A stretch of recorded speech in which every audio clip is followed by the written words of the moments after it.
Hi అండి. ఈరోజైతే నాకు మంచి టేస్టీ ఖీర్ అయితే తీసుకొచ్చేసానండి మీ ముందుకి. చాలా టేస్టీగా ఉంటుంది. మా ఇంట్లో అందరి ఫేవరెట్. నాకైతే చాలా ఇష్టం. చాలా ఈజీగా అయిపోతుంది. నేను చెప్పిన ప్రాసెస్‌లో చేసుకుంటే చాలా ఈజీ. ఇది హైదరాబాద్ స్పెషల్ అండి. ఆ స్టైల్‌లోనే చేసి చూపిస్తాను.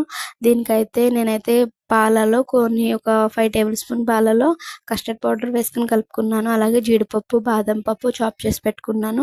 సారపప్పు తీసుకున్నాను గార్నిషింగ్‌కి.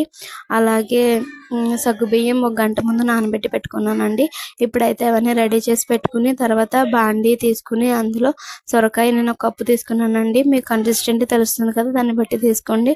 అందులో పంచదార వేసి పాకం వచ్చే వరకు, పాకం అంటే మరి పాకం రావాల్సిన అవసరం లేదు, పంచదార కరగాలండి.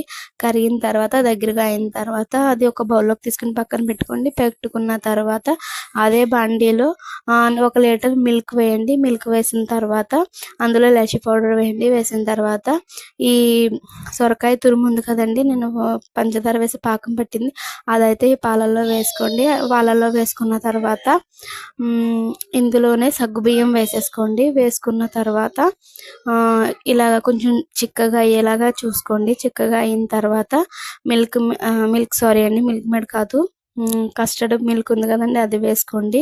నేను ఇది మలై అంటారు, అది వేసుకున్నాను చిక్కగా అవ్వడానికి. చాలా టేస్టీగా ఉంటుందండి. ఇవి మాత్రం మిస్ చేయకండి. 2 వేసుకోండి. మీ దగ్గర ఏమున్నా ఏం లేకపోయినా ఇవి 2 వేసుకోండి. వీటి వల్లే టేస్ట్ వస్తుంది. అలాగే జీడిపప్పు, బాదం పప్పు ఇందులోనే వేసుకున్నానండి. తర్వాత ఫుడ్ కలర్ అయితే వేసుకున్నాను. ఫుడ్ కలర్ వేసుకుని బాగా కొంచెం చిక్కబడేలాగా నేను చూపిస్తున్న విధంగా అయితే చూసుకోండి. ఇదంతా అయిపోయిన తర్వాత ఇదిగో ఇలా కొంచెం చిక్కగా అవుతుందండి. మంచిగా చూసారు కదా ఎలాగా కనిపిస్తుందో. అలా అయిన తర్వాత ఆఫ్ చేసి ఫ్రిడ్జ్లో పెట్టుకోండి. చాలా చాలా టేస్టీగా ఉంటుంది. ఒక్కసారి ట్రై చేయండి. ట్రై చేస్తే దీని టేస్ట్ అనేది అసలు ఇంకా మీరు మళ్ళీ మళ్ళీ ఇదే చేసుకుని తింటారు, అంత టేస్టీగా ఉంటుంది.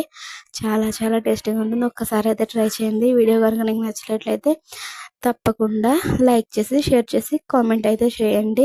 దీన్ని ఫ్రిడ్జ్లో పెట్టుకుని సర్వ్ చేయండి. సూపర్గా ఉంటుంది.